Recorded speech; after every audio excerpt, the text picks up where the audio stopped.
اللہ الرحمن الرحیم الحمدللہ وکفی والسلام علی سیدنا و مولانا محمد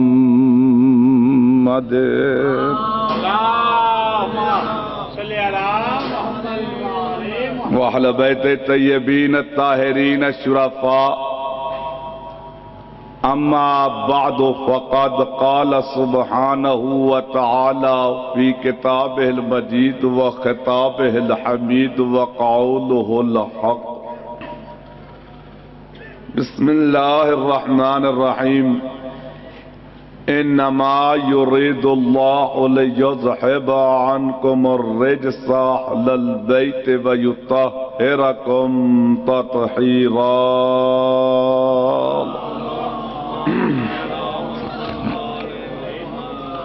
اللهم صل على محمد وآل محمد وعجل فرج آل محمد. واجب الاحترام سادات عظام مومن نظام، آپ سب ہمارے ہر دل عزیز برادر جناب سید ضمیر الحسن کاظمی کی طرف سے ان کے بیٹے کی 18 سالہ زندگی اور طولانی زندگی کی دعا کے شکرانے کے طور پہ یہ فرش عزا بچھایا گیا. آپ اس فرش عزا پہ شامل ہوئے. سیدزادے کے شکرانے کے فرش عزا بچھانے پہ اور آپ سب کے آنے پہ وہ بی بی راضی رہے جس کی رضا کے بغیر اللہ کسی پہ راضی نہیں ہوتا. یہ تمام فرش عزا، یہ ساری کعبہ، یہ ساری سعی اس بی بی کی رضا کے لیے ہے جس کی رضا میں رضائے توحید پنہاں ہے. اللہ کسی پہ راضی نہیں ہوتا جب تک اس پہ جناب سیدہ راضی نہ ہو جائے. تو سیدہ دنیا کا یہ پیغام، یہ ہماری یہ مجلس آج کی یہ بھی دنیا کے لیے پیغام ہے کہ شیعت ایک ایسی قوم ہے کہ جس کا مقصد تخلیق صرف اور صرف فرش عزا. پوری دنیا میں ہم ہیں وہ قوم کہ جنہیں خلق کیا گیا ہے عزاداری حسین کے لیے، اور یہ اسی مقصد تخلیق کا حصہ ہے کہ ہم اگر اللہ سے رزق مانگتے ہیں تو وہ بھی عزاداری کے لیے، اور اللہ سے بیٹے مانگتے ہیں تو وہ بھی شبیر کی ماتمداری کے لیے. میں کیونکہ میزبان ہوں، مہمان ذاکرین مالک ان سب کا آنا قبول فرمائے. ماشاءاللہ میرے بابا جی ضمیر شاہ جی کی بڑی محنت ہے اور بڑا پیار ہے ان کا ذاکروں سے. اصل میں خود بھی اندر سے ذاکر ہے پر ہن پرانے ہو گئے ہیں. تو اذانوں کا وقت ہے تو میں چاہتا ہوں کہ میں میزبانی کے طور پہ شامل رہوں. ہمارا مقصد تخلیق شبیر کی عزا ہے. ہم اللہ سے رزق مانگتے ہیں تو عزاداری کے لیے، اللہ سے بیٹے مانگتے ہیں تو شبیر کی ماتمداری کے لیے. یہ سیدزادے کی شکرانے کی مجلس ہے کہ مالک تیرا شکر ہے تجھے مجھے حسین کے عزاداری کے لیے بیٹے عطا کیے، اور بڑا بیٹا علی اکبر کی نالین کے صدقے میں 18 برس کی جوانی کی دہلیز پہ قدم رکھ رہا ہے. یہ بارگاہ سیدہ میں شکر ہے کہ بی بی جو بھی ہے تیرے اکبر کی نالین کا صدقہ. تو اس مقصد تخلیق ہمارا عزاداری ہے. ہم جیتے ہیں علی کے لیے، مرتے ہیں حسین کے لیے. اور یاد رکھو یہ ہماری عزاداری ایسی تبلیغ ہے کہ جہاں جہاں عزاداری ہے وہاں وہاں یزید گالی ہے. اب ایام عزا ہیں، ایام عزا کے بعد یہ ایام ربیع الاول ہے اور پوری دنیا میں ایک جشن کا سماں ہے. 9 ربیع الاول کو سادات نے، عزاداروں نے سیاہ لباس اتارے اور دنیاوی لباس پہنے. ہم دنیاوی لباس پہن کے بھی 9 ربیع الاول کو یہی کہتے ہیں کہ سوگ ختم ہوا ہے، روگ ختم نہیں ہوا. ڈاکٹر صاحب آپ پورے پاکستان میں جاتے یہ پیغام دے دینا. 9 ربیع الاول کو ماشاءاللہ آپ نے بڑا جشن کیا ہے، مجھے پتہ چل رہا ہے. اب مولا قبول فرمائے. ماشاءاللہ وہ بیچارے جو 2 مہینے سے بھوکا مار رہے تھے آپ نے ان کو راضی کیا 9 ربیع الاول کو ماشاءاللہ. تو جناب علی ربیع الاول شروع ہو گیا، پوری دنیا میں آمد مصطفیٰ مرحبا مرحبا کے نعرے. کیا بات ہے،